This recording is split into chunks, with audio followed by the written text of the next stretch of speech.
ओम शांति। आज का भोग संदेश शशि दीदी जी के द्वारा।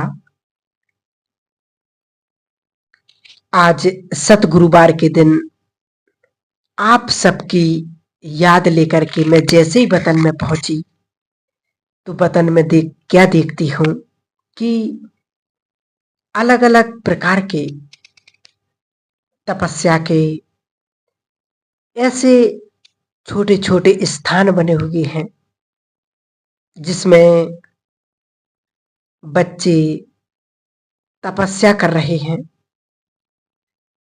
कहाँ पर तपस्या करते हैं और एक सेकंड में पुरुषार्थ कर रहे हैं। और तीसरी साइड में देखा कि ज्ञान के बहुत सारे ऐसे डायमंड्स दिखाई दे रहे थे। कई बच्चे डायमंड्स को चुन चुन करके सेट कर रहे थे और बाबा पीछे पर्दे के पीछे खड़े होकर के बच्चों का पुरुषार्थ, तपस्या, ज्ञान रत्नों का अनुभव देख रहे थे और बाबा भी मुस्कुरा रहे थे। और कुछ सेकंड के बाद बाबा पर्दे से बाहर आए और चारों ही तरफ बाबा ने दृष्टि दी और बाबा की दृष्टि से कोई नई शक्ति मिल रही थी। उस पुरुषार्थ से अच्छा ही करने लगे। बाबा भी मुस्कुरा रहे थे और कुछ सेकंड के बाद क्या देखती हूँ कि एक तरफ जहां तपस्या कर रहे थे वहां सामने से एक बहुत सुंदर प्लेन आता है सजा सजाया, और उसको देख करके हर एक सोच रहा है कि मैं इसमें बैठ जाऊं। सब उसको पकड़ने की, बैठने की जैसे कोशिश करते हैं और कुछ उसमें बैठ भी जाते हैं, लेकिन जैसे ही बैठने लगते हैं तो उसके अंदर कुछ बातें ऐसी थीं कि जिसके अंदर था मनमत और माया की विचलित करने वाली बातें। तो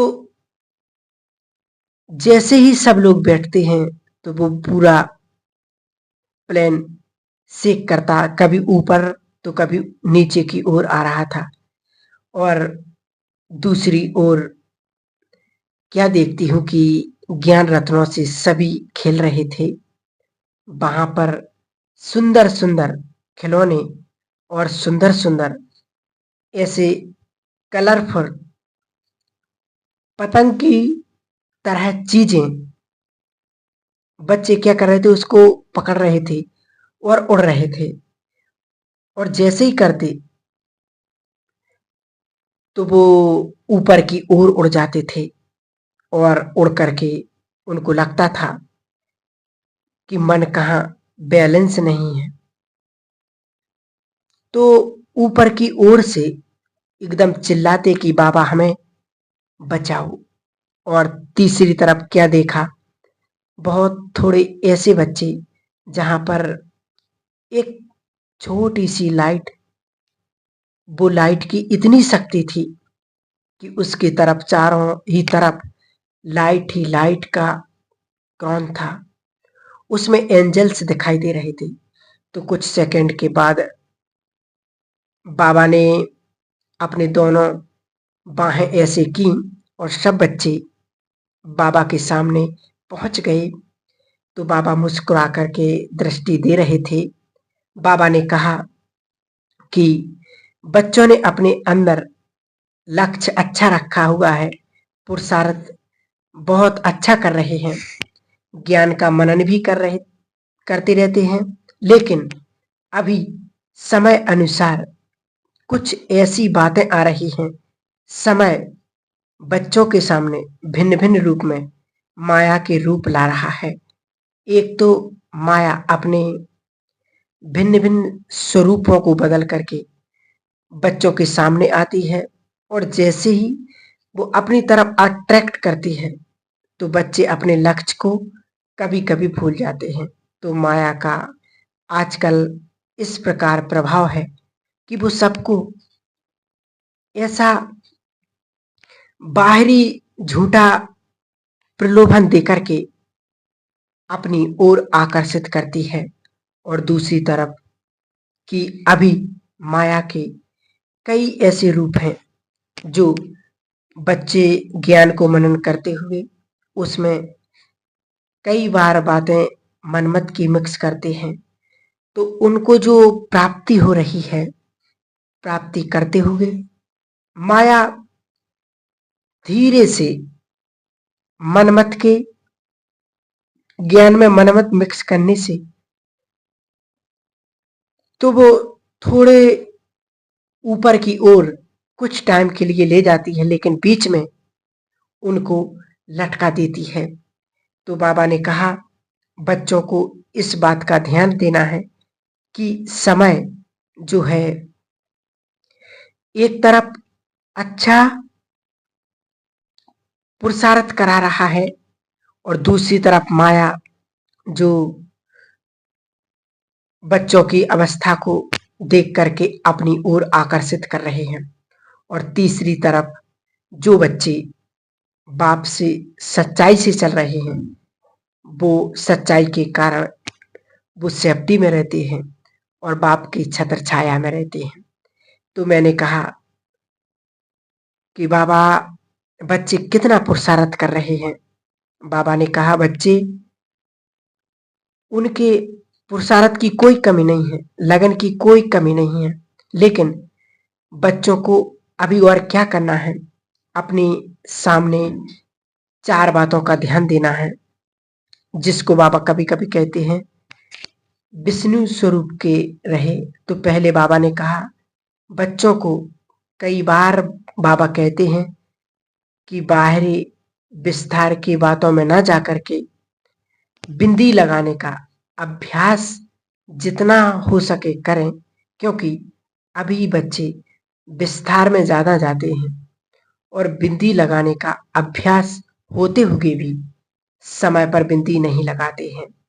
और दूसरी बात बाबा ने कही बाप बच्चों को स्वराज अधिकारी बनाते हैं, तो अपने स्वराज्य के जो संगम के अंदर बाप अपने बच्चों को इतने सुंदर अधिकार दिए हैं, शक्तियां दी हैं, उसके स्वरूप का अभ्यास करते रहें तो शक्तियों के सामने माया स्वयं आकर के झुकेगी और वो कभी भी उसका सामना नहीं कर सकती है।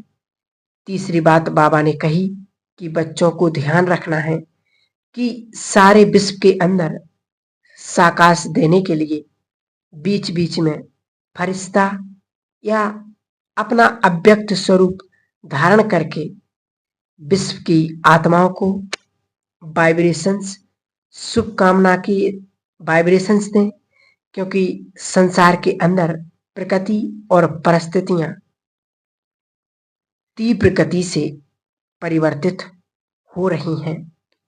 इसलिए परिस्थिति और प्रकृति की खेल को देखकर बच्चों को घबराना नहीं है। ड्रामा के सीन पर अचल अडोल और बाप का साथ है, तो उससे बच्चे और शक्तिशाली अनुभव करेंगे। तो बाबा ने फिर कहा कि सदा ये ध्यान रहे कि बाप मेरे साथ है और दिल में है, और दिल में बाबा ने बच्चों को बसाया है।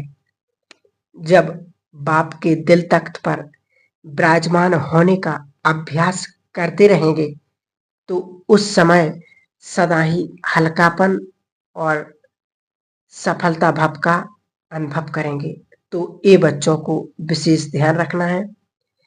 कभी कोई बात आती है तो बाबा के दिल तख्त पर बैठ जाएं, और दिल तख्त पर बैठने के लिए बच्चों को क्या करना है, दिल की सफाई और सच्चाई, क्योंकि सच्चाई और सफाई एक ऐसा साधन है जिससे उस तख्त पर सदा विराजमान रहेंगे। फिर बाप जो है हर प्रकार की परिस्थिति कुछ भी आए ऐसे पार करा देंगे जैसे कुछ हुआ ही नहीं है और बच्चे सदा विजयी अनुभव करेंगे। फिर बाबा ने सबको याद दिया। इमर्ज करते हुए बाबा ने कहा, बच्चों का पुरुषार्थ लगन बहुत श्रेष्ठ है, लेकिन कभी-कभी माया के कारण इन बातों को पहचान नहीं पाते। जिस बात का हमें ध्यान रखना है। तो बाबा को फिर भोग स्वीकार कराया और भोग स्वीकार कराने के बाद बाबा को जिनके निमित्त भोग था, बाबा को भोग स्वीकार कराया और उनका याद प्यार तो बाप के पास पहले ही पहुंच गया है और बाप ने सबको इमर्ज करते हुए दृष्टि देते हुए बाबा ऐसे वरदान देते हुए मुस्कुरा भी रहे थे। कहा, बच्चों के निमित्त जो भी लगते हैं उन बच्चों को और विशेष शक्ति मिलती है और अनुभूति होती है। सबको याद दिया, याद लेकर के नीचे आई। ओम शांति।